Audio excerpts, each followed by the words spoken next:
금요 예배에 참석하신 여러분들을 주님의 이름으로 사랑하고 축복합니다. 하나님은 당신의 뜻을 이루시기 위하여 이 땅에 두 가지 공동체를 세우셨습니다. 하나는 가정이고 또 하나는 교회입니다. 가정에 대해서는 우리가 잘 알고 있지만 교회에 대해서는 많은 오해가 있습니다. 먼저 교회는 건물이 아닙니다. 어떤 사람들은 교회라고 할 때에 그 교회를 대표하는 담임 목회자를 떠올립니다. 그러나 이것은 한쪽 면만을 아는 것입니다. 교회란 담임 목회자가 아니라 교회는 바로 믿는 사람들의 모임입니다. 쉽게 말씀드리면 교회는 바로 우리들이라는 거예요. 저와 여러분입니다. 성경은 교회를 그리스도의 몸이라고 말씀하셨습니다. 예수님께서 이 땅에서 3년간의 공생의 사역을 마치시고 부활 승천하셨습니다. 그러나 예수님은 이 땅에 자신의 몸을 남겨주셨습니다. 그 몸이 바로 교회, 즉 우리들입니다. 따라서 그리스도인들은 예수님께서 이 땅에서 하시던 일을 해야 하는 것입니다. 예수님이 이 땅에서 어떠한 일을 하셨을까요? 마태는 고백하기를 어떻게 고백했냐면은 예수께서 온 갈릴리를 두루다니시며 그들의 회당에서 가르치시고 천국 복음을 전파하시며 백성 중에 모든 병과 모든 약한 것을 고치셨다라고 말했습니다. 즉 예수님의 공생애는 세 가지로 집중이 되는데 하나는 가르치시고 또 하나는 천국 복음을 전파하시고 마지막으로는 모든 약한 자들을 고치셨습니다. 그래서 이 세 가지를 하나의 단어로 표현하면 사역인 것입니다. 사역. 그리고 예수님은 승천하시면서 이 사역을 우리에게 이렇게 부탁하셨습니다. 너희는 가서 모든 민족을 제자로 삼아 아버지와 아들과 성령의 이름으로 세례를 베풀고 내가 너에게 분부한 모든 것을 가르쳐 지키게 하라. 그래서 예수님의 사역의 이 핵심은 제자를 삼는 것, 또 다른 작은 예수를 세우는 것이었습니다. 그렇다면 제자를 세우고 제자를 삼는 일은 도대체 누가 해야 하는 것일까요? 목회자가 해야 할까요? 아니면 성도가 해야 할까요? 이것을 올바르게 이해하는 것이 매우 중요합니다. 왜냐하면 수많은 교회가 이 사역의 주체를 오해하여 교회의 기능을 상실했기 때문입니다. 그동안 교회 안에서 오해를 한 것이 있는데 그것은 교회의 사역은 당연히 목회자가 하는 것이라고 생각했습니다. 얼핏 생각하면 맞는 말처럼 들리지만 반드시 그렇지만은 않습니다. 바울은 어떻게 얘기했냐? 그가 어떤 사람은 사도로, 어떤 사람은 선지자로, 어떤 사람은 복음 전하는 자로, 어떤 사람은 목사와 교사로 삼으셨으니. 아멘. 오늘날에는 사도와 이 선지자는 없지만 복음 전하는 자는 있을까요? 없을까요? 네, 복음 전하는 자는 있습니다. 그래서 때를 얻든지 못 얻든지 땅끝까지 전도하는 것입니다. 그리고 어떤 사람은 목사와 교사로 세우셨다라고 성경은 말씀하고 있습니다. 그럼 목사와 교사는 누구일까요? 목회자와 주일학교 교사를 말하는 것이 아닙니다. 바로 목사와 교사는 한 사람입니다. 즉 목사 교사인 거예요. 그래서 목회자의 주된 직무가 가르치는 사역이다 라는 것을 알려주고 강조하는 이 헬라어 용법이 이 목사와 교사, 목사, 교사인 것입니다. 그래서 에베소서 4장 12절을 읽겠습니다. 성도를 온전하게 하여 봉사의 일을 하게 하며 그리스도의 몸을 세우려 하심이라. 아멘. 여기에서 성도를 온전하게 하다라는 뜻은 구비시키다라는 그러한 뜻입니다. 즉 목회자를 교회에 주신 이유는 무엇이냐? 성도를 온전하게 하여 구비시키는 일을 하는 것입니다. 그렇다면 구비된 성도는 무엇을 해야 할까요? 봉사의 일을 해야 한다는 것이죠. 그래서 그 결과로 그리스도의 몸을 세우는 것입니다. 자, 운동 경기를 예를 들어서 생각해 보겠습니다. 그러면 교회에서의 선수는 누구일까요? 그동안의 생각은 목회자가 교회의 선수라고 이렇게 생각했어요. 그렇다면 성도는 무엇일까요? 성도는 관중입니다. 그동안 성도는 주일에 한 번 예배만 드리는 관중처럼 오해했습니다. 그러나 하나님은 교회를 그렇게 세우신 적이 없습니다. 이것은 교회를 망치려는 사탄의 수술입니다. 그렇다면 하나님의 그림은 무엇일까요? 자, 선수는 누구일까요? 네, 선수는 바로 성도입니다. 그리고 목회자는 코치인 것이에요. 하나님이 목사, 교사를 주셨는데 이것은 성도를 구비시켜 온전하게 하여 사역을 감당하게 하기 위한 것이었습니다. 자, 그렇다면 사역자인 우리는 어떠한 자세로 하나님의 사역을 해야 할까요? 자, 우리 2절 상반절 말씀을 함께 읽어보겠습니다. 너희 중에 있는 하나님의 양무리를 치되 억지로 하지 말고 하나님의 뜻을 따라 자원함으로 하며. 첫 번째, 우리가 시들지 아니하는 영광의 관을 얻기 위하여 하나님의 교회에서 사역을 해야 하는데, 첫 번째는 어떠한 자세로 사역을 해야 한다고요? 네, 자원함으로 하라.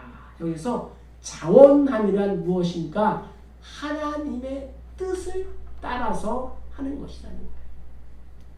하나님은 베드로를 통하여 이 사역자의 자세를 말씀하시는데 억지로 하지 말고, 자, 억지로 한다, 또 반대로 자원한다. 이 두 단어가 간단해 보이지만 사실 이 땅에서 일하는 모든 사람들의 태도를 종합하는 말이 억지로 한다 또는 자원함으로 한다. 이 두 단어로 표현할 수가 있는 것입니다. 왜냐하면 이 땅에서 일하는 모든 사람은 무조건 이 두 가지 단어 가운데에서 하나를 선택하게 되어 있습니다. 이 두 가지 태도 가운데 하나를 선택하며 살게 되어 있다는 것입니다. 따라서 이 태도가 우리의 인생을 결정하게 하는 것입니다. 자, 신기한 것이 있어요. 유익한 일일수록 억지로 하기 쉽고, 무익하고 해로운 일일수록 자원함으로 하기가 쉽다는 것입니다. 자, 예를 들어보겠습니다. 한동안 뉴스에 도박 문제가 이슈된 적이 있습니다. 요즘은 잠잠한 것 같습니다. 자, 그런데 도박을 하면서 화투를 치면서 정말 하기 싫다 이렇게 말하는 사람이 있을까요? 없을까요? 그런 사람은 없습니다. 고스톱을 치면서 밤을 새요. 허리가 아파도 화투창을 내리치는 거예요. 게임을 하면서 나는 이 게임을 하고 싶지 않은데 이 게임을 억지로 하는 거야 라고 말하는 사람들은 없습니다. 밥을 굶어가면서 이 게임에 집중합니다. 그래서 때로는 자녀들이 굶는 것도 모르고 때로는 방치하는 것입니다. 반면에 보람이 있고 의미가 있고 가치가 있는 일은 대부분 억지로 해야 합니다. 그 이유는 우리의 본성이 죄로 인하여 타락했기 때문입니다. 우리의 본성은 타락하여 그냥 내버려 두면 타락한 쪽으로 기울어질 수밖에 없습니다. 그래서 바울은 이렇게 권면합니다. 내 속 곧 내 육신에 선하는 것이 거하지 아니하는 줄을 아노니 원함은 내게 있으나 선을 행하는 것은 없노라. 내가 원하는 바 선은 행하지 아니하고 도리어 원하지 아니하는 바 악을 행하는도다.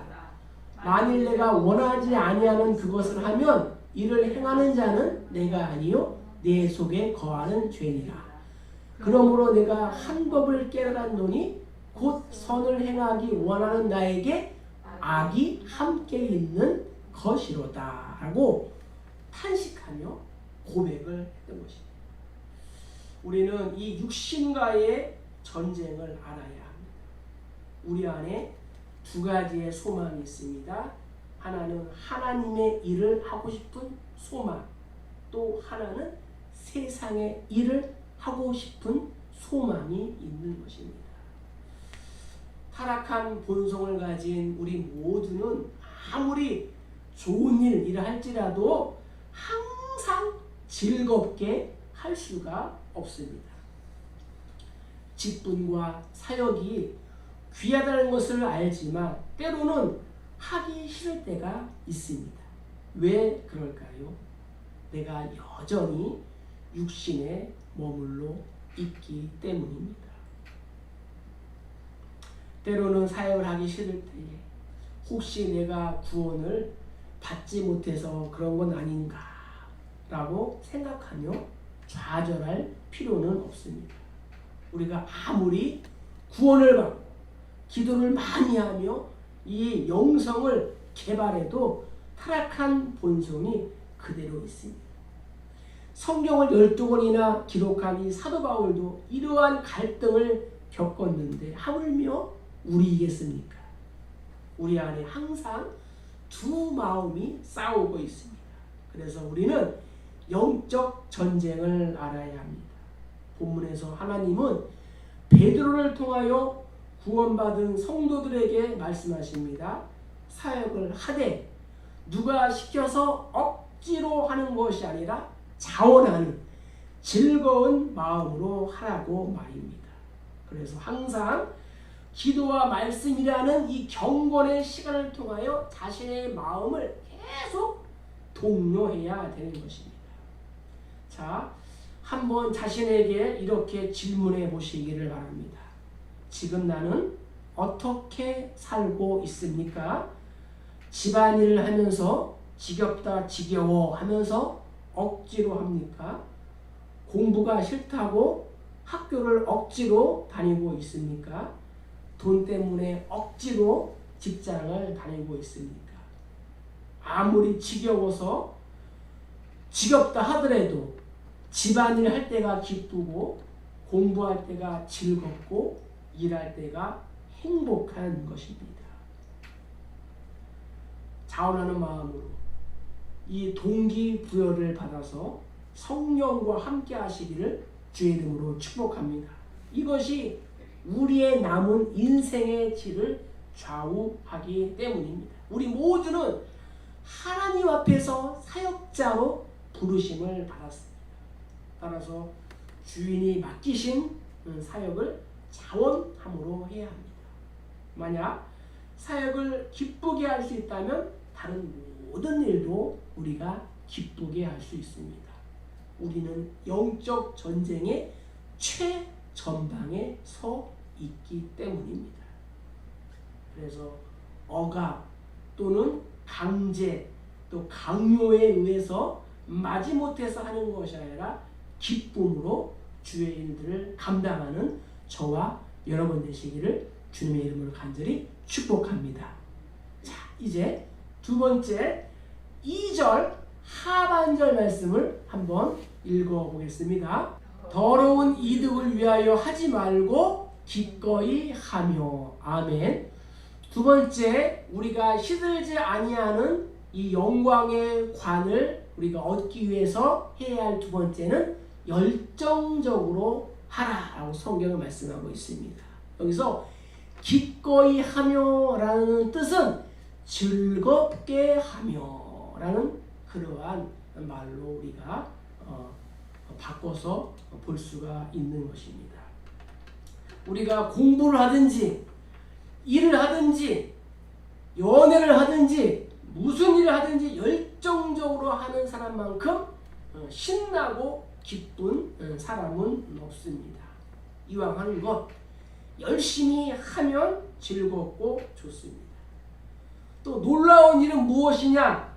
이 열정은 전염성이 있다는 거예요. 리더십이 성령을 사랑하면 양떼들도 하나님의 말씀을 사모합니다. 리더십이 영혼에 관심을 두면 성도들도 다른 사람들의 영혼에 관심을 갖게 됩니다. 리더십이 전도를 하면 성도들도 전도를 하죠.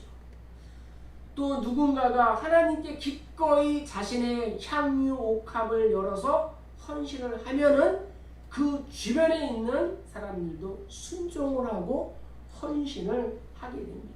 이렇게 열정은 전염성이 있습니다. 이 열정을 우리 주변에 있는 모든 사람들에게 전달하시기를 주의 이름으로 축복합니다. 이번에 전도 헌금을 하면서 또 이 선교사를 후원하면서 정말 우리 사랑하는 우리 교회 성도님들의 이 헌신과 열정을 제가 다시 한번 이렇게 놀랍게 보는 그러한 아주 기회가 되었습니다. 사랑과 정열을 그대에게, 이 열정을 선물한다는 것은 인생을 살아가는 에너지를 주는 것입니다. 그러나 반대로 그렇지 아니한 사람들도 있습니다. 하나님께서 맡기신 일에 관심도 없고 열정도 없습니다. 그런 분들을 보고 있으면 안타깝고 또 속이 상합니다. 도대체 그 안에 조금이라도 이 성령의 불이 있는 건지 또 온기를 느낄 수가 없습니다. 열정이 없는 인생은 연료가 없는 자동차와도 같은 것입니다. 한번 생각해 보세요. 아무리 비싸고 좋은 자동차를 할지라도 연료가 없어서 움직이지 못하면 그 자동차는 고철이 되는 것입니다. 재능이 뛰어나고 은사가 아무리 많아도 열정이 없는 그러한 사람은 사역과 인생에서 아무런 열매를 거둘 수가 없는 것입니다. 베드로는 이 세상에서 이 잘못된 열정을 소유한 사람들이 많이 있기 때문에 이렇게 말하는 거예요. 더러운 이득을 위하여 하지 말고 기꺼이 하라. 잘못된 동기로 이득과 명예를 위하여 하지 말고 남이 알아주는 것 때문에 하지 말라는 것입니다.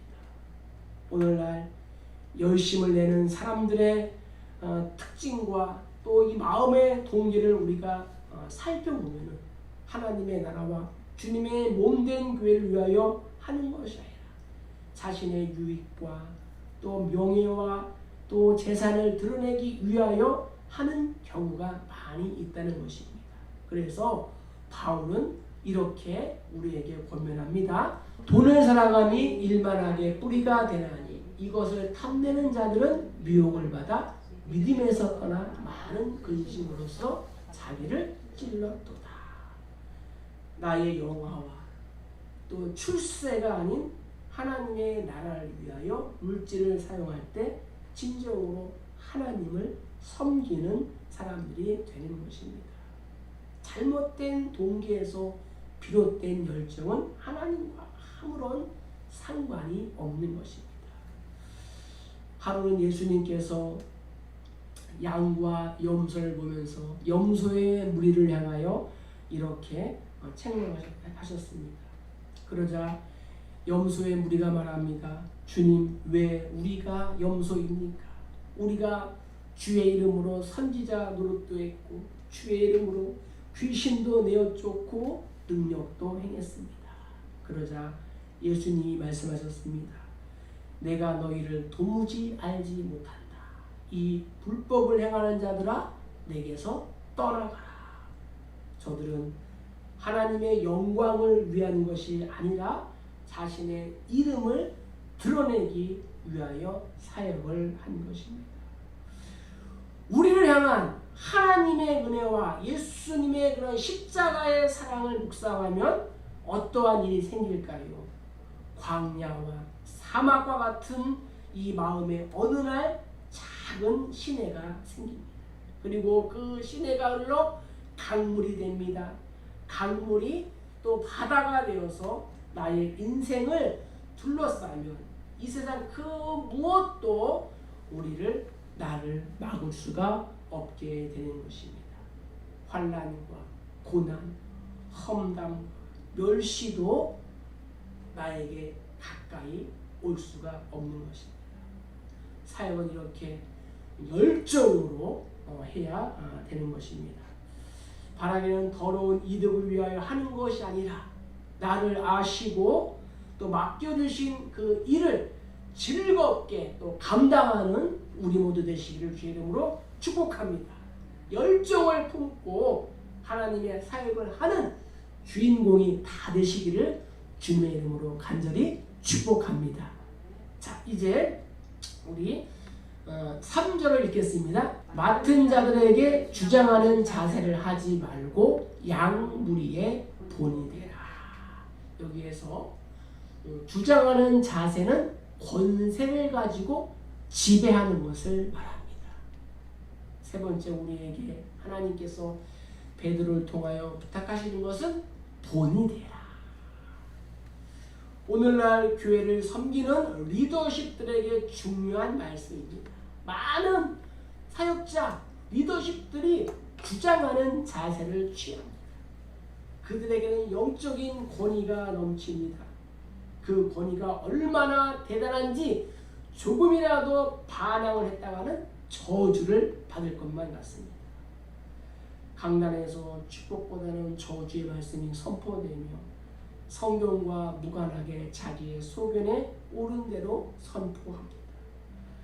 기도하는 사람은 절대 건드려서는 안 된다는 생각이 한국 교회에 팽배합니다. 목회자나 평신도 할 것 없이 누구나 자신을 기도의 사람이라고 선전합니다. 사회 어디에서든지 볼 수 없는 이 주종관계, 또 종속관계, 영적인 억압이 있습니다. 그들은 다른 사람들의 영혼을 올가매고 유혹합니다. 또 믿음이 연약한 성도는 저들에게 자기의 영혼을 맡기기도 합니다. 이 세상에서 종교만큼 다른 사람의 영혼을 강하게 속박할 수 있는 방법도 없습니다. 그러나 이 모든 것들은 이단과 또 사이비들이 사용하는 수법이에요. 이단을 잘 보세요. 저들은 교묘한 방법으로 사람들의 영혼을 유혹합니다. 하나님이 아닌 교주에게 시선을 향하게 합니다. 지금 이 시간 우리의 영혼을 살펴보시기를 바랍니다. 누군가 당신의 영혼을 유혹하고 있지는 않습니까? 우리가 어떠한 큰 문제를 결정하려고 할 때에 하나님 앞에 나가서 기도하기에 앞서 그 사람과 먼저 상의를 해야만 한다면 그 사람을 우리가 멀리 해야 하는 것입니다. 어떻게 사람이 하나님보다 앞설 수가 있습니까? 누군가 당신의 영혼을 올무삼고 있다면 그 모양이 신앙이고 믿음이라고 해도 그는 사꾼이며 양의 탈을 쓴 이리이며 광명한 천사로 가장한 사탄인 것입니다. 예수님은 우리 모두에게 억압이 아닌 자유를 주시기 위하여 오신 줄로 믿습니다. 예수님께서 피를 흘리면서까지 이 주신 자유를 다른 사람들에게 우리가 헐값으로 팔지 않기를 소망합니다. 그래서 바울은 갈라디아 교회에게 이렇게 말했습니다. 그리스도께서 우리를 자유롭게 하려고 자유를 주었으니 그러므로 굳건하게 서서 다시는 종의 멍에를 매지 말라. 아멘. 우리 모두는 리더십입니다. 다른 사람의 영혼을 지도하고 그들에게 영향력을 주고 있습니다.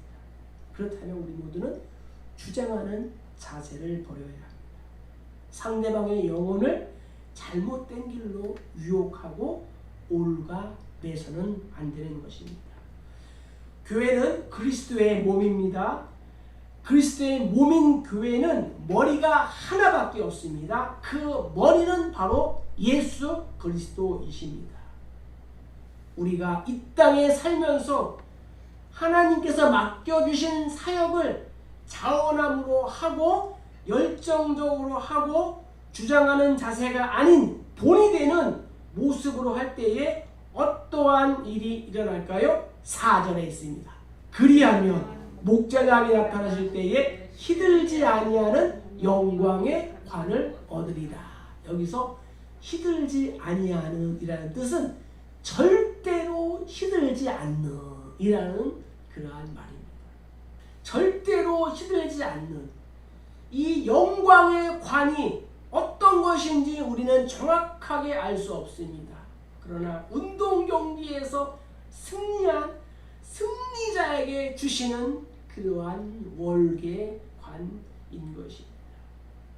확실한 것은 하나님 앞에서 우리가 자원함으로 하고 열정적으로 하고 본이 되는 사역을 할 때에 우리에게 주실 영광스러운 멸관임에는 틀림이 없는 것입니다.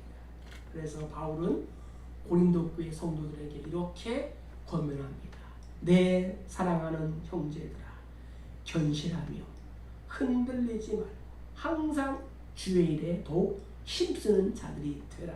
이는 너의 수고가 주 안에서 헛되지 않은 줄 알미라. 말씀을 마치겠습니다.